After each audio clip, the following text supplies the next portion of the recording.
سارم ایک خوبصورت نوجوان تھا، مگر آج اس کی میت میرے سامنے پڑی تھی۔ اس کی لاش کو دیکھنے کے لیے بڑی ہمت چاہیے تھی۔ یہ بھی آج کل کی محبت کا انجام ہوا تھا۔ سارم ہمارے گاؤں کی ایک لڑکی سے محبت کرتا تھا۔ اب اسے محبت کہیں یا عشق یا جسم کی بھوک، یہ تو اب خدا جانتا ہے، یا سارم یا وہ لڑکی۔ گزشتہ رات سارم اس لڑکی سے ملنے رات کے اندھیرے میں گیا تھا۔ وہ دونوں اندر ایک الگ تھلگ کمرے میں تھے کہ اس لڑکی جس کا نام سدرا تھا، اس کی دادی کی آنکھ کھل گئی۔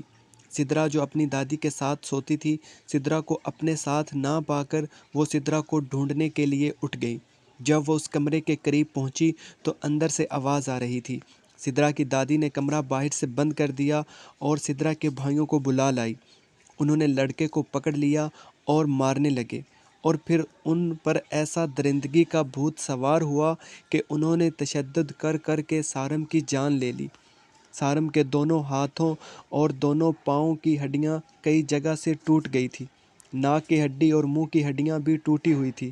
سارم کی لاش میں جگہ جگہ ڈرل مشین سے سوراخ کیے گئے تھے۔ انتہائی تشدد کی وجہ سے سارم موت کی آغوش میں چلا گیا تھا۔ یہ کیسی محبت ہے؟ یہ کون سی محبت ہے؟ یہ کیا جنون ہے یا پاگل پن ہے کہ لوگ اپنی جان کی پرواہ بھی نہیں کرتے اور اپنے ماں باپ کو کبھی نہ ختم ہونے والے دکھوں کے سمندر میں اکیلا چھوڑ جاتے ہیں۔ کون اندازہ لگا سکتا ہے اس ماں کی تکلیف کا جس کا جوان بیٹا کٹی پھٹی لاش کی صورت میں اس کے سامنے پڑا تھا؟ کون اندازہ لگا سکتا ہے اس باپ کی اذیت کا جس کے ہاتھ بیٹے کی لاش دیکھنے کے بعد سے آج تک کانپتے رہتے ہیں؟ جو جوان بیٹے کی موت سے لے کر آج تک کسی سے ہنستے ہوئے نہیں دیکھا؟ کون اندازہ لگا سکتا ہے ان بہنوں کے دکھ کا جن شوق تھا بھائی کے سر پہ صحرا سجا دیکھنے کا،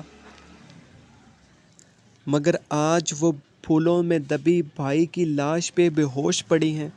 یہ چند منٹ کا پیار، یہ چند منٹ کی محبت، یہ چند منٹ کی ہوس کیسے ہنستے بستے گھر اجاڑ دیتی ہے۔